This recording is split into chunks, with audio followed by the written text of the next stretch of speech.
स्वागत है आपका traders club of India channel में। होप आप सब लोग ठीक है। तो बैंक निफ्टी का मार्केट एनालिसिस करते हैं कल के लिए। कल है 25 अक्टूबर। तो कल का हमारा मार्केट एनालिसिस करते हैं और मेन इंट्राडे सेटअप डिस्कस करते हैं, और अगर किसी को प्राइस एक्शन बेस्ड ट्रेड करना है तो वो भी देख सकते हैं। ठीक है।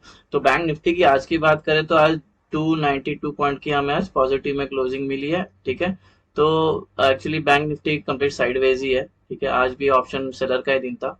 तो पिछले आज थोड़ा गैप अप ओपन होके थोड़ा सा रैली मारी है 200 पॉइंट की, उसके बाद कंप्लीट साइडवेज थी 11 बजे से। ठीक है। हालांकि ये जो वीकनेस है इंट्राडे में, थोड़ा सा जो Q2 के रिजल्ट्स आ रहे कंपनीज के, बैंक्स इनफैक्ट जो बैंक है वो अच्छा परफॉर्म नहीं कर रही है, ईयर ऑन ईयर उनका प्रॉफिट कम होता जा रहा है। तो इसके वजह से एक बैड इम्पैक्ट है, और यही सब हालत बाकी ग्लोबल में भी, यूएस और चाइना मार्केट में भी है। तो उसका एक इम्पैक्ट है हमें हमारे मार्केट में भी देखने मिल रहा है। लेकिन हालांकि हमारी मार्केट अच्छी खासी संभाल के रखी है, अभी भी 51,500 के ऊपर है। किसी को प्राइस एक्शन बेस्ड ट्रेड करना है तो एक ट्रेंड लाइन है हमारी, ट्रेंड लाइन की रेजिस्टेंस है, तो ये गिरा के लेना। अगर मार्केट इसको ब्रेक करके रिटेस्ट करती है और कोई पॉजिटिव प्राइस एक्शन बनाती है तो पहला टारगेट ये होगा। अगर ये ब्रेक करती है, यहाँ पे भी पॉजिटिव प्राइस एक्शन मिलता है तो दूसरा टारगेट है। अगर ये भी ब्रेक करता है तो इसके ऊपर के टारगेट होंगे। नीचे के साइड में इसको वेट करना, यहीं पे ओपन होके सस्टेन होके ब्रेक करके नेगेटिव पैटर्न बनता है कोई तो शॉर्ट करना एक टारगेट के लिए। अगर ये भी ब्रेक करता है ये वाला लेवल तो शॉर्ट करना यहाँ तक के लिए, और ये भी ब्रेक करता है तो यहाँ तक के लिए शॉर्ट कर सकते हो। और एक पैटर्न यहाँ पे फॉर्म हुआ है, ये हमारा हेड एंड शोल्डर पैटर्न। ठीक है। तो इसको वेट करना कि बुलिश हो रही है कि बेरिश, तो हमको according to price action trade करना है। अभी हम हमारे मेन सेटअप पे आ गए। ये 5 मिनट टाइम फ्रेम पे है। सेटअप डिस्कस करने से पहले आपसे रिक्वेस्ट करता हूँ, अगर आप चैनल पर नए हो तो प्लीज चैनल को सब्सक्राइब करना और बेल आइकन को हिट करना, जिससे मेरी सारी वीडियोस की नोटिफिकेशन आपको समय पर मिलते रहे। और वीडियो को पूरा देखना, बीच में स्किप मत करना। आप इन्फॉर्मेशन लेके जाकर ट्रेड करोगे तो आपको नुकसान हो सकता है। वैसे ही कोई टिप या कोई एडवाइजरी कॉल नहीं, और ना ही हम कोई सेबी रजिस्टर्ड है। एजुकेशन पर्पस के लिए वीडियो, तो इसको एजुकेशन पर्पस के लिए देखना। अगर ये सेटअप आपको पसंद आता है तो पहले इसको प्रैक्टिस करना, उसके बाद अपने ट्रेडिंग वेयर में इसको यूज करने लेना अपने रिस्क पे। और इस सेटअप से रिलेटेड कोई डाउट है तो इसका रिलेटेड मैंने एक अलग सा वीडियो बनाया जिसका नाम है ब्रह्मास्त्र स्ट्रेटजी। उसका लिंक आपको डिस्क्रिप्शन में मिल जाएगा, तो वीडियो एक बार जरूर देखना, उसके बाद ही सेटअप यूज करने लेना अगर आप नए हो तो। हमारा न्यूट्रल पॉइंट है और नॉन ट्रेडिंग जोन है। टेक्निकली नॉन ट्रेडिंग जोन ही होता है। ये असेंडिंग नैरो रेंज है। हालांकि नैरो रेंज आया है, जब भी नैरो रेंज होता है तो हमें एक ट्रेंडिंग डे देखने मिल सकता है। और इसकी जो पूरी रेंज है मैंने यहाँ पे मेंशन किया, वीडियो को पॉज करके आपके चार्ट पे बना के लेना। अभी हम रेजिस्टेंस लेवल मार्क करते हैं। याद रखना जो हमारे रेजिस्टेंस होते हैं वो टेक्निकली हमारे नॉन ट्रेडिंग जोन भी होते हैं। तो ये रेजिस्टेंस 1 है, ये नॉन ट्रेडिंग जोन है और ये उसकी रेंज है। और रेजिस्टेंस 1 के अंदर इंक्लूड है प्रीवियस डे हाई। ये रेजिस्टेंस 2 ये नॉन ट्रेडिंग जोन और ये उसकी रेंज। रेजिस्टेंस 3 ये नॉन ट्रेडिंग जोन और ये उसकी रेंज है। रेजिस्टेंस 4 नॉन ट्रेडिंग जोन और ये उसकी रेंज है। रेजिस्टेंस 5 नॉन ट्रेडिंग जोन और ये उसकी रेंज है। रेजिस्टेंस 6 नॉन ट्रेडिंग जोन और ये उसकी रेंज है। ये सपोर्ट लेवल डिस्कस करते हैं, और जो सपोर्ट जो भी होते हैं हमारे, वो भी हमारे टेक्निकली नॉन ट्रेडिंग जोन होते हैं। तो ये सपोर्ट 1 नॉन ट्रेडिंग जोन, ये उसकी रेंज है, और सपोर्ट 1 के अंदर इंक्लूड है प्रीवियस डे लो। सपोर्ट 2 नॉन ट्रेडिंग जोन और ये उसकी रेंज है। सपोर्ट 3 नॉन ट्रेडिंग जोन और ये उसकी रेंज है। सपोर्ट 4 नॉन ट्रेडिंग जोन, ये उसकी रेंज है। सपोर्ट 5 नॉन ट्रेडिंग जोन, ये उसकी रेंज है। सपोर्ट 6 नॉन ट्रेडिंग जोन, ये उसकी रेंज है।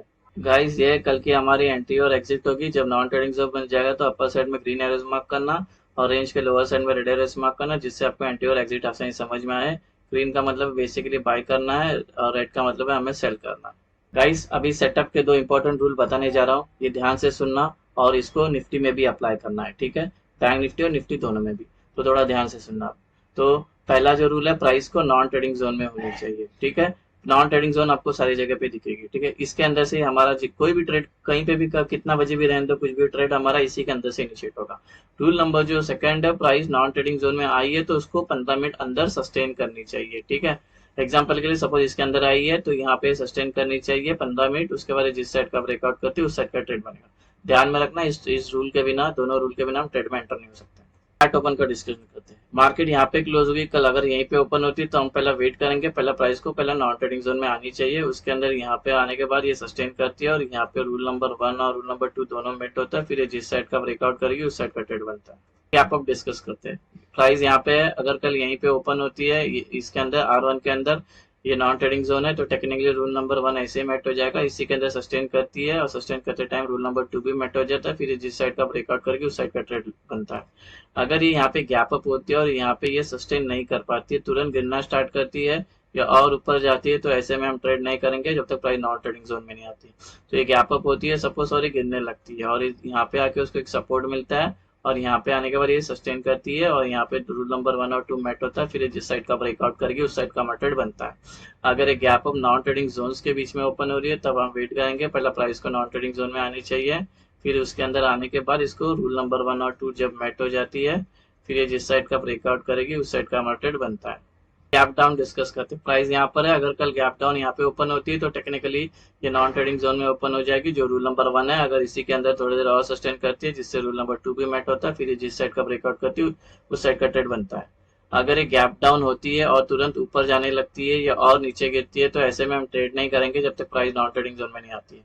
तो ये गैप डाउन होती है और सपोज ऊपर जाने लगती है और ऊपर जाती है और यहाँ पे आके उसको एक रेजिस्टेंस मिलता है और इसके अंदर ये टाइम स्पेंड करती है और यहाँ पे रूल नंबर 1 और 2 मैट हो जाती है, फिर जिस साइड का ब्रेकआउट करती है उस साइड का मार्केट बनता है। अगर gap down non trading zone के बीच में ओपन हो रही है तो वेट करेंगे प्राइस को नॉन ट्रेडिंग जोन में आने का। यहाँ पे सस्टेन करती है और यहाँ पे रूल नंबर 1 और 2 मैट हो जाता है, फिर जिस साइड का ब्रेकआउट करती है उस साइड का ट्रेड बनता है।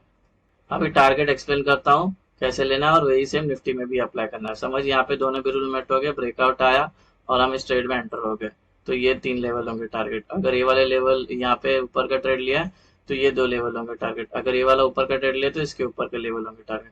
सेम वे अगर नीचे का ट्रेड लिया तो ये 2 लेवल होंगे टारगेट। अगर ये वाला नीचे का ट्रेड लिया तो ये 3 लेवल होंगे टारगेट। अगर ये वाला ट्रेड लिया तो इसके नीचे के लेवल होंगे टारगेट। तो सारे टारगेट आपको ऐसे ही लेने हैं। गाइस अभी ओआई का डेटा डिस्कस करते हैं और ओआई का सपोर्ट और रेजिस्टेंस मार्क करते हैं। ठीक है, अभी ऑप्शन चेन में जिस स्ट्राइक प्राइस पे सबसे ज्यादा बिल्डअप है वो जो स्ट्राइक प्राइस सबसे स्ट्रांग है कॉल साइड और पुट साइड का, उसका मैंने सपोर्ट और रेजिस्टेंस ले लिया तो उस पर डिस्कस करते हैं। अगर कल हम अप ट्रेंड में जाएंगे रहेंगे तो ऊपर हमें सपोर्ट मिले रेजिस्टेंस फेस करने मिलेगा 5200 का। ठीक है, 50 to 100 का, इसको लग के प्राइस नीचे आ सकती है, ट्रेंड चेंज हो सकता है बिकॉज जो कॉल राइटर्स है उसके ओआई सबसे ज्यादा यहाँ पे बिल्डअप है, यहाँ पे सेलर एक्टिवेट हो जाएंगे, इसको लग के प्राइस नीचे आ सकती है, ट्रेंड चेंज हो सकती है। प्राइस अगर कल डाउन ट्रेंड में चल रही है तो नीचे एक सपोर्ट मिलेगा 50,900 का। ठीक है, इसको लग के प्राइस ऊपर जा सकती है, ट्रेंड चेंज हो सकता है बिकॉज पुट कॉल रेशियो जो है पीक सबसे ज्यादा इधर सबसे ज्यादा स्ट्राइक प्राइस यहाँ पर पायर एक्टिवेट हो जाएगा तो इसको लग के ऊपर जा सकती है। तो यहाँ पर अगर हमारा इसके अंदर रूल नंबर 1 और 2 मैट होकर ब्रेक डाउन आती है तो यहाँ पे हम सेफ एंट्री के लिए जाएंगे। इसका अभी मैं थोड़ा देर में एंट्री करता हूँ, सेफ एक्सप्लेन करता हूँ सेफ और एग्रेसिव एंट्री क्या है। पुट का रेशियो बैंक निफ्टी का 0.9 है, 0.9 तो ये बेरिश एक्ट करता है लेकिन ये 0.5 से 0.9 गई है पिछले 2 दिन में, तो ये 0.2 की हमें बढ़ावत रोज बढ़ोतरी दिख रही है। तो हालांकि थोड़ा सा अभी वीक ही है, तो बेयर से ज्यादा बुल है, बुल से ज्यादा बेयर है फिलहाल के लिए। तो हालांकि थोड़ा सा ध्यान रखना पुट कर, अगर ये पार कर लेता है 1 के ऊपर तो ये मार्केट बुलिश हो सकती है निफ्टी। गाइस जब भी हमारे दोनों के रूल मेट होने के बाद जिस साइड का ब्रेकआउट आएगा तब 2 एंट्रीज है, तो सेफ एंट्री कैसे ली जाती है, एक सेफ एंट्री और एग्रेसिव। मैं सेफ एंट्री के बारे में आपको बता देता हूँ। सपोज रूल नंबर 1 और 2 इसके अंदर मेट हो गया, ये ब्रेकआउट आया तो ये ब्रेकआउट वाली कैंडल चल के नेक्स्ट जो 3 कैंडल है तीनों कंटिन्यू ग्रीन बननी चाहिए, साइज कोई भी चलेगा। उसके बाद जब एंट्री करे तो ये सेफ बुलिश एंट्री होगी। अगर ये दोनों भी रूल मेट होकर ब्रेक डाउन आता है तो ब्रेक डाउन वाली कैंडल जोड़ के नेक्स्ट जो 3 कैंडल रेड बननी चाहिए कंटिन्यू, साइज कोई भी चलेगी। उसके बाद जब एंट्री करेगा तो सेफ बेरिश एंट्री होगी। अभी एग्रेसिव एंट्री के बारे में एक्सप्लेन करता हूँ। प्राइस यहाँ पर है, यहाँ पे दोनों भी रूल हमारे मेट हो जाते हैं इसके अंदर और ये ब्रेकआउट आता है और तो ब्रेकआउट वाली कैंडल छोड़ के नेक्स्ट जो एक कैंडल है वो रेड बननी चाहिए, ग्रीन बननी चाहिए, साइज कोई भी चलेगा। बस इस बात का ध्यान रखना है कि नॉन ट्रेडिंग जोन को टच नहीं होना चाहिए, ये वाली कैंडल उसका विक भी टच नहीं होना चाहिए। उसके बाद जब एंटर करे तो aggressive bullish entry. Same way दोनों भी रूल मेट होने के बाद ब्रेक डाउन आता है, ब्रेक डाउन वाली कैंडल छोड़ के नेक्स्ट जो कैंडल है वो रेड बननी चाहिए, साइज कोई भी चलेगा, नॉन ट्रेडिंग जोन को टच नहीं होना चाहिए, उसका विक भी टच नहीं होना चाहिए। उसके बाद जब एंटर करते हैं तो एग्रेसिव बेरिश एंट्री होगी। सो गाइस ये बन गया हमारा कल का इंट्राडे सेटअप। होप आपको ये सेटअप पसंद आया तो वीडियो को लाइक शेयर सब्सक्राइब करना। Thank you so much.